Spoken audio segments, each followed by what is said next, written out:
morning everybody, and welcome again to our course on mechanical micro machining. In the last class we have seen some of the features of diamond turning machine, and we have seen that we can cut a brittle material into a ductile mode if you can maintain your uncut chip thickness below a certain level. And by that way there are different materials and all materials have different critical uncut chip thickness. So, you have to maintain that uncut chip thickness, and so the material will be very efficiently cut. Other than that, we have seen that how to control the uncut chip thickness and the nose radius, and how these two parameters of the cutting tool play important role in a material removal mechanism. And let us continue further on the diamond turning machining. So, this is the slide which we have seen in the last class, and here we have seen some of the thumb rule by which you can select the nose radius of a different value. Now, coming to the surface finish.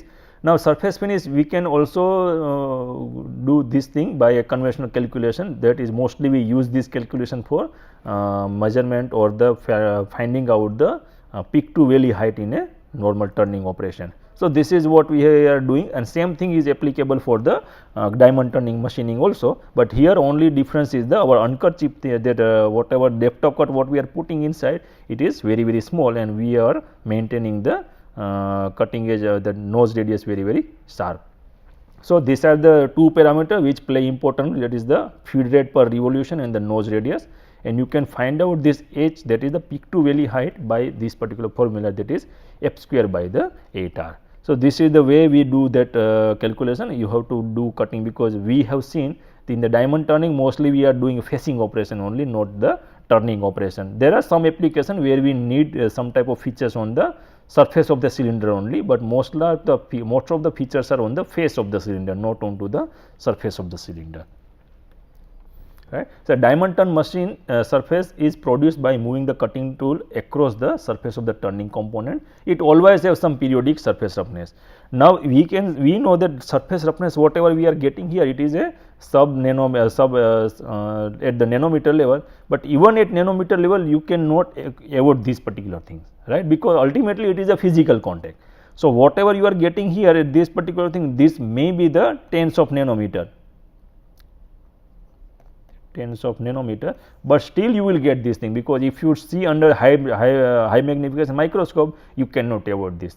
So, there are some application where these are also problematic. So, once you complete the diamond turning operation, then what you have to do, you have to go with that soft look finishing processes, because those processes are very random, and removing of these particular peaks is very easy on these particular processes. So, once diamond turning processing is over and you still find that this particular whatever this periodic surface roughness marks are available, and these marks are actually creating problem in the acceptance of this component, then what you have to do, you have to apply one post finishing operation by means of lapping process, or there are different gentle polishing processes available, which will remove this particular mark without actually deforming the figure accuracy of the component, right, because many times what happens, that surface is something like this, and whatever features are created on the surface, those features are here, right. So, you do not want to deform the figure accuracy, you just want to remove the roughness only. So, there are processes available which can do this thing without any problem. Now, coming to servo machining, servo tool machining. This is very important feature of this machining or diamond turning operation or diamond turning machine, which will make sure that you can do lot of different type of machining other than a conventional facing operation and turning operation. So, what is this servo tool mechanism or servo tool machining? So, here this is what it is showing, right.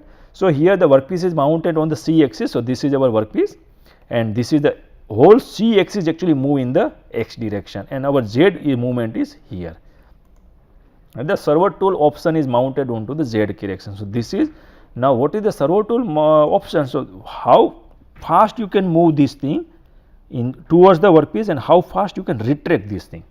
So, that will actually tells you that will tell you about that how to get a different features here onto the workpiece surface. So, we will see in that thing in a next 2-3 slides. So, machining with this configuration is also known as a X, Z and C, because we are using 3 axes here, X axis here, X, Z axis here, and C axis at this location. So, using servo tool, non-rotationally symmetric surfaces including free form surface can be produced economically. So, here what happened that if you just normally move this x, y, x, z and c axis, then what you will get, actually you can get the facing operation only. Suppose you want to do facing operation here, then you can do facing operation. If your workpiece is long, then you can turn this around and then you do a turning operation. But right now we are our all focused is on the facing operation only. So, if you do not operate this servo tool, then what is happening that you are actually doing cutting with a in this particular configuration facing only.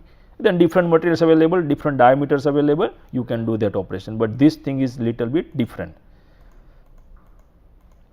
So, how this thing is different now, what is happening here that mostly in all the facing operation, what is happening that this rotation, it is independent to the movement of the z axis, right. So, we never calculate that how much is the rotation with respect to the movement of the z axis, right. Our tool is always programmed with respect to x and z axis only, not with respect to the theta, right. So, z position is a function of not only x, but also the spindle speed, spindle position or the c axis.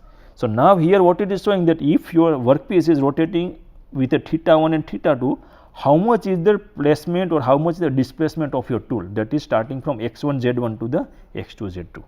So, now it is very synchronized motion. Now, whatever is this rotation, your tool always knows that where is the location of your particular point. Suppose you are looking at this particular point, so your tool will know always that where is this position.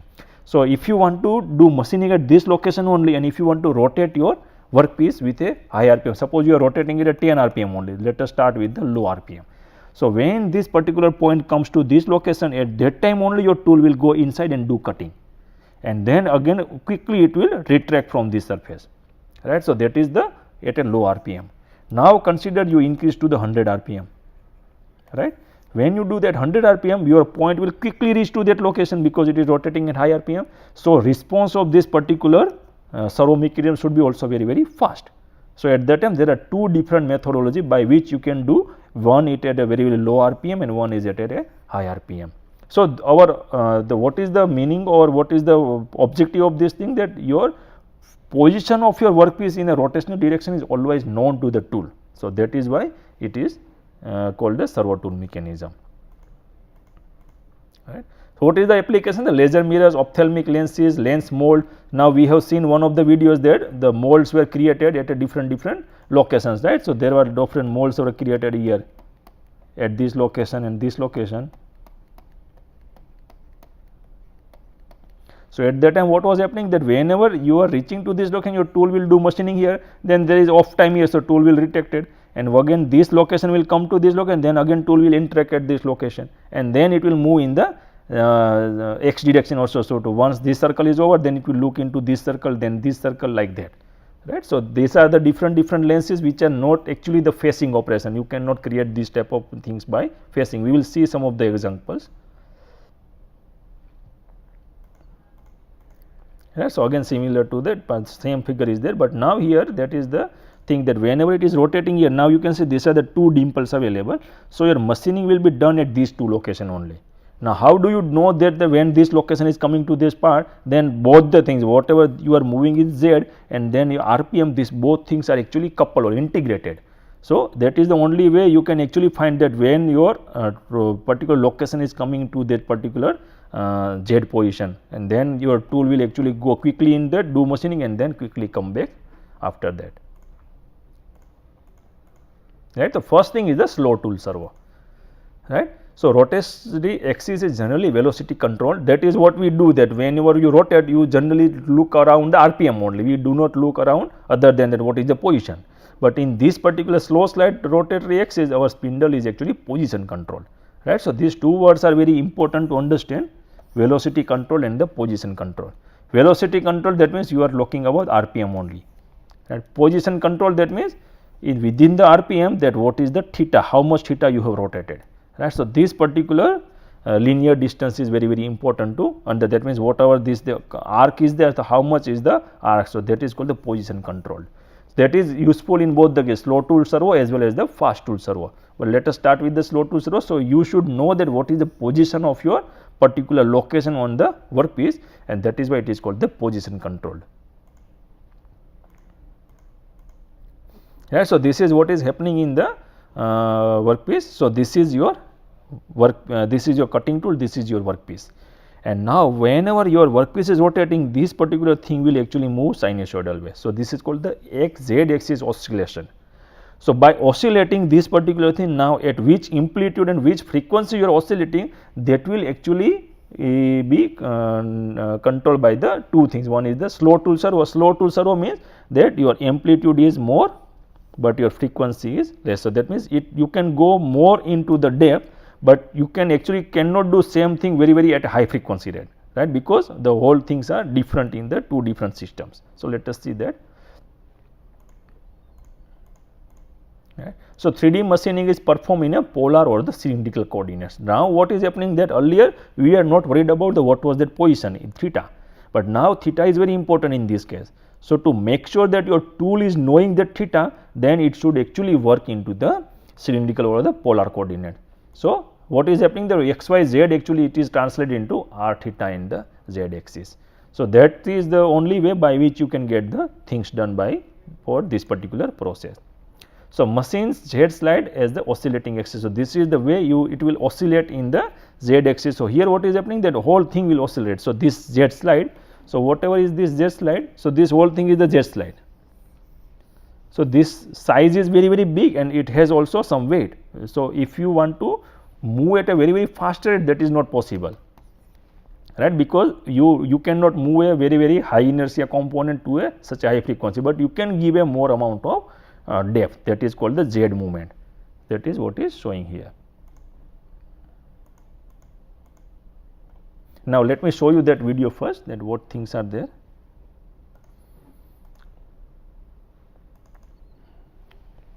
Right. So, now what is showing here, now see this is the component where you want to do machining here, and this is the cutting tool.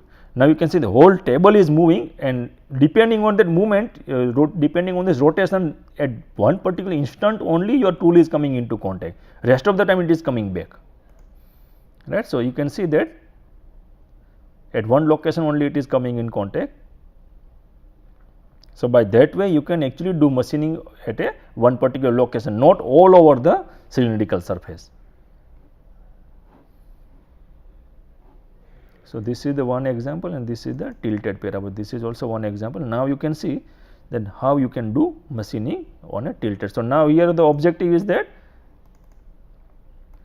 instead of a flat surface you want to create one tilted surface. So, now tilted surface is something like this. So, this is the oval, this is the surface and this is what you want to create. So, your cutting tool is here at this location. Now, this is your cutting tool. Now, when this location comes into this point, at that time cutting tool will move up to this only, and when this particular point comes into this, then your cutting tool actually moves up to this location, right. So, your stroke is very large here. In this particular case, if you see here, now you can see your stroke is very large, it is in terms of millimeter.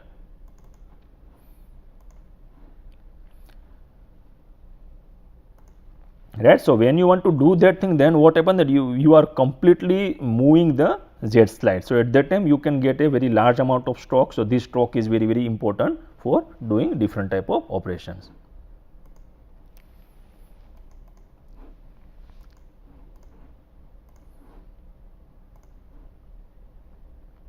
Yeah, so, this is what is called the slow tool servo.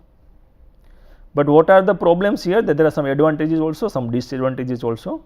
First thing is the ability to fabricate the parts with much larger deviation. Now, we have seen in that example that suppose you have a z offset, that means at one location you need a depth of a starting at a z0, and other location you want to go with a 1 millimeter or 2 millimeter inside.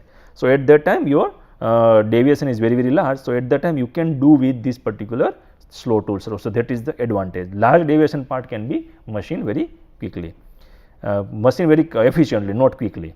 No need to purchase or integrate an additional or the complex system, because if you want to do this thing, then in a conventional machine what you have to do, you have to provide some type of oscillating mechanism by which you can control the part, and other than that you have to integrate those things, because integration of a external or additional system with the machine is very difficult, but once it is inbuilt in the machine, then it is very easy to program also and move the cutting tool according to your part program. But there are some disadvantages. First thing is the low bandwidth because of the mass of the slide, because you cannot go with a very high frequency. The movement of those components, whatever we have seen earlier, those things are not that much easy.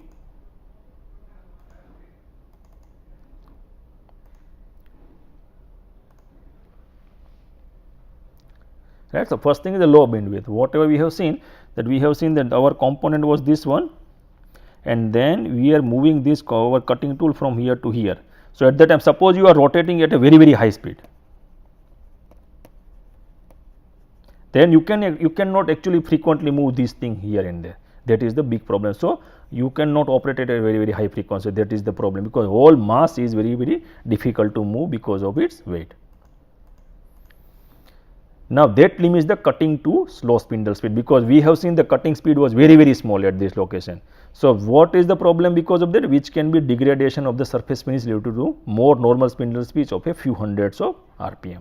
So, to do those things, actually you have to rotate with a tens of RPM only, then only you can actually capture those points, or you can track that particular point, because we have to also maintain at which frequency it is rotating or it is moving in a sinusoidal motion or oscillating motion, and depending on that you have to select the spindle speed. So, RPM is very low, and because of the RPM you are actually sacrificing the surface finish, but that can be actually reduced little bit by making sure that your tool is very sharp for a different operation. And we know that if you go with a particular this type of low RPM, then obviously actually you require very long cycle time to complete the operation. So, these are the few disadvantages of the slow tool, but still slow tool servo is very useful for a different this type of machining operation. So, that is the advantage of using slow tool servo. So, now what to do for a higher speed, that we need a fast tool servo.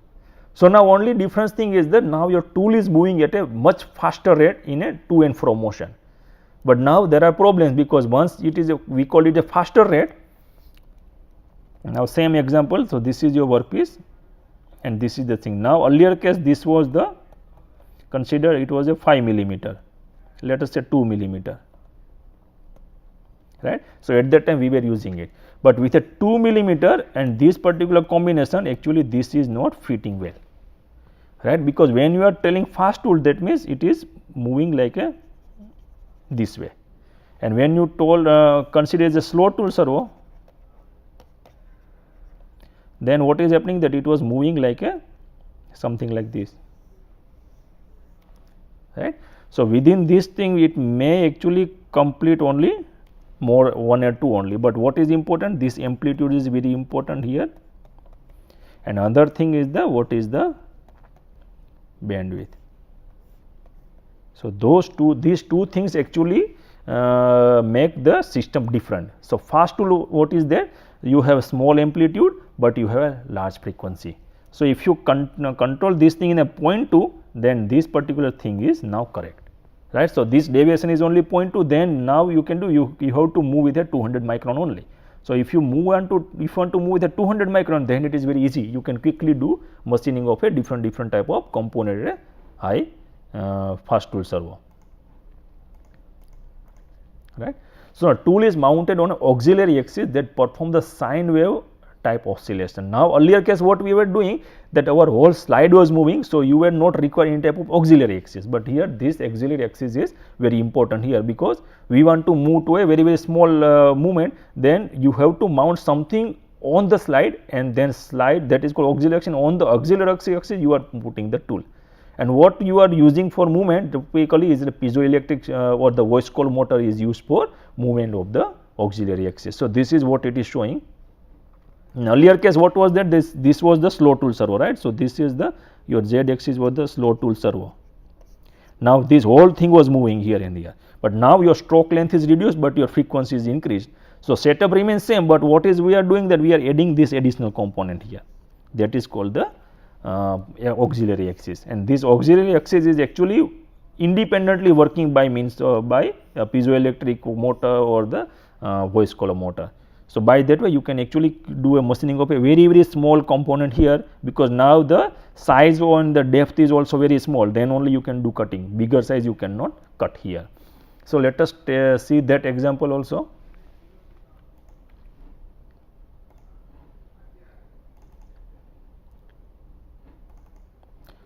Now you can see that how fast this particular tool is actually oscillating for getting different type of features here.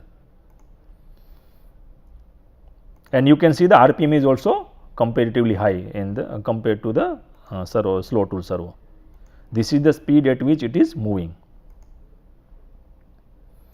Now you can see it is stopped. Now by manually this person is actually rotating a spindle, and then you can see that with a small rotation your tool is actually responding with respect to the rotation of the workpiece. Now you can see that just by rotating, this is the one particular segment of the mirror. So this is actually the mirror. Now you can see there are small segments available. So these are the small segment onto the surface. Right, you can see that these are the square kind of things. So machining is actually done at that location only, rest of the location is free. So there is a boundary between all the features.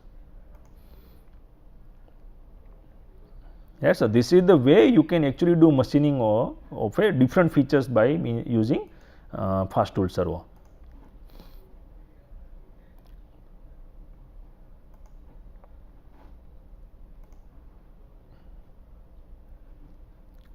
Right.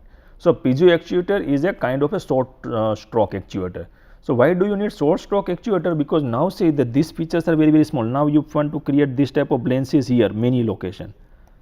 So now our objective is to remove this much amount of material very selectively. So you consider there are 100 features on a at one particular periphery of the workpiece surface. Then 100 times it should go inside and come outside. Right. So at that time you need a fast tool servo which will actually perform this particular operation very quickly, and that is the reason you have to go with the fast tool servo. Right. So turning of structures such as microprism, lens array and off axis mirror with a departure of hundreds of micron. Earlier case what we are looking, we are actually looking at a few of millimeter, but now that particular stroke is reduced, because by reducing the stroke you can increase the frequency, and if you want to go with a very large curvature then actually you can go with the slow tool servo, but this is not the things here which we want to do with the fast tool servo. So by using this both the things, what you can do, you can take out both the example, means whatever advantages are there you can take out both the things. So what people are right now doing, that there are some more advancement things are going on here, that they are putting this particular fast tool servo here, but this is also equipped. So slow tool servo is also there, slow tool servo is also there. So now how this thing works, suppose when you want to create a very large deviation, now suppose this is the surface that what we have seen earlier case. So this is the deviation what we want to create. At that time you do not operate this thing, fast tool servo, let it be there only, but we do not operate, and then work with the slow tool servo only and do all the cutting. So whatever this size is, the 2 millimeter or something, whatever is there, you cut down with this part. And once this part is over, and other than that what you do, that when you want to operate this particular fast tool servo, then you do not operate this slow tool servo. So what we are doing here, that we are actually combining this both the thing, that is the called coarse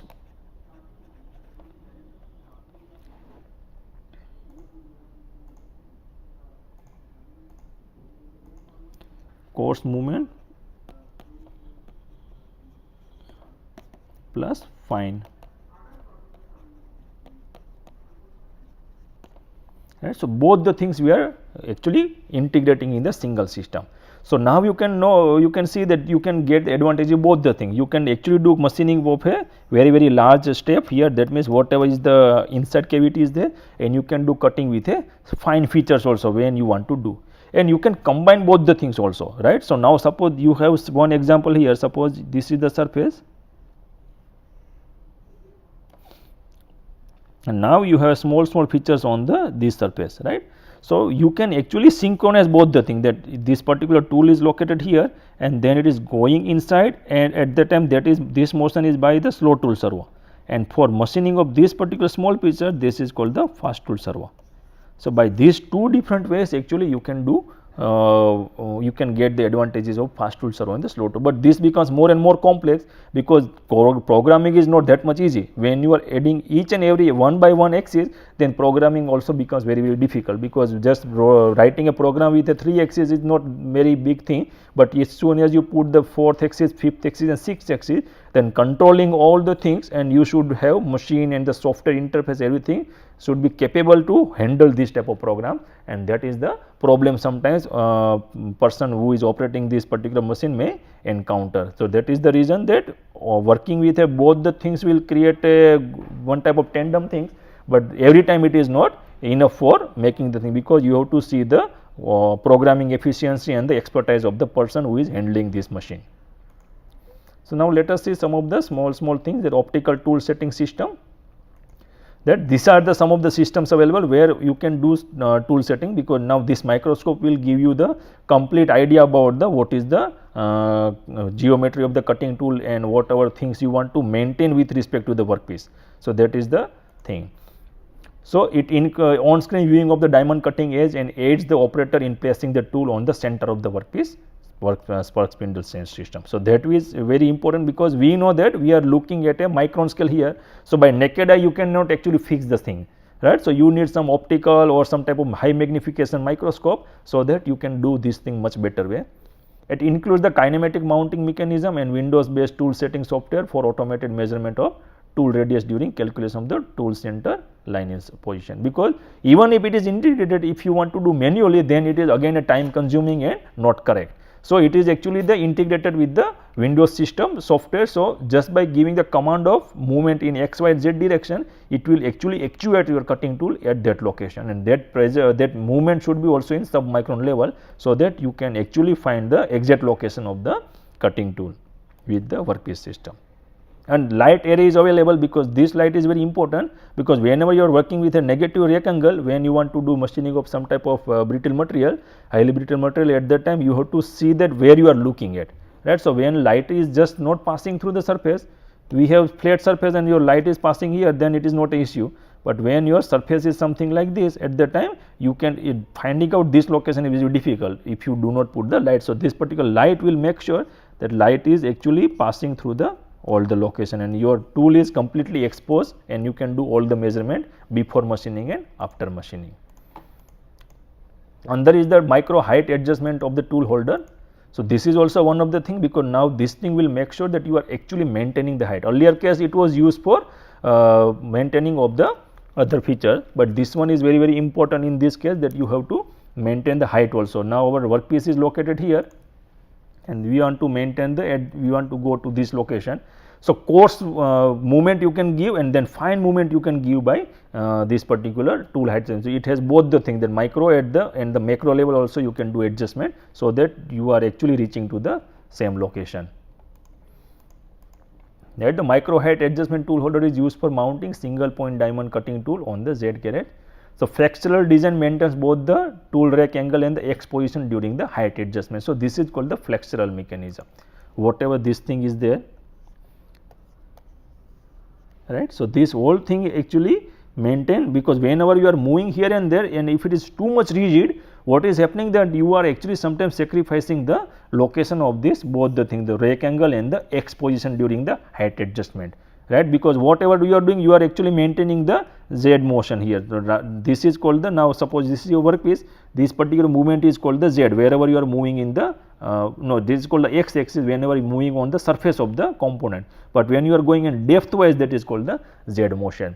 So, we have to, when you are moving up and down, we are doing maintaining the height, at that time you are maintaining the X position in that part.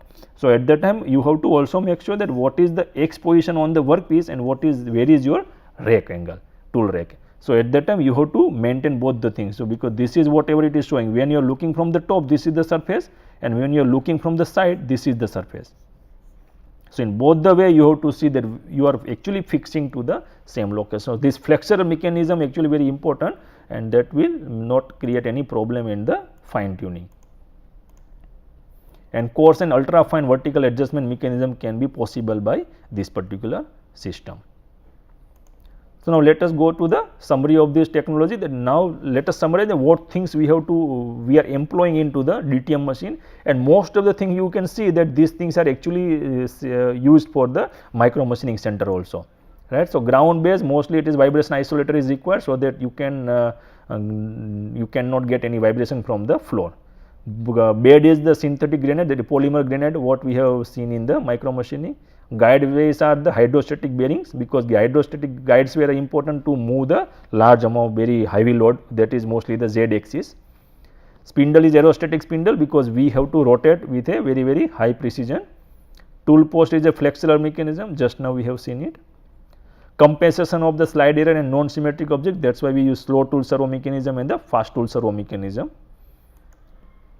Tool positioning measurement, that is optical, earlier whatever we have seen that was the optical, and the LVDT also we can use linear variable differential transducer transformer. So, by that way you can actually do measurement by small amount of distance. Fixture is the vacuum chuck, because here what we are doing, that we are machining of optical materials only. So, even a small amount of fixing load, that is the load by which you are gripping the component by means of chuck, that will also create problem. So, mechanical chucks are actually not recommended for holding any component here, and vacuum chucks are mostly used in the diamond turning. Coolant is mostly missed because flood coolant will create lot of problem there. Spindle temperature stabilization, water cooling is used for the spindle. Scale is mostly linear scale, because we have seen the linear scales are more reliable when you want to do measurement on a translation direction. So, it will take care of all the backlogs, backlash and everything. Spindle drive, it is integral brushless motor is used, and the table drive, see linear motors available for movement of the tables. And the spindle positioning motion, for what is the RPM, because now we know that here the spindle RPM is not as high as the micro cutting, because in that case we need 50, 10, hundreds of thousands of the RPM, that means 50,000, sometimes even right now spindles available with a 3 lakhs, 4 lakhs RPM, that much speed is not required here, because here we operate generally 3000, 2000 RPM only. So, the Hall effect sensor is enough to capture that particular spindle speed position. Environment, we need a clean room, because our material is optical material which is creating lot of problem with the temperature, and we are using all this very sophisticated linear scale and the air spindle and all the things. So, it is better to go with a air clean room requirement, where temperature, humidity and dust controls are very important. And let me finish this lecture here, and we will continue with some new topics in the next class. Thank you very much.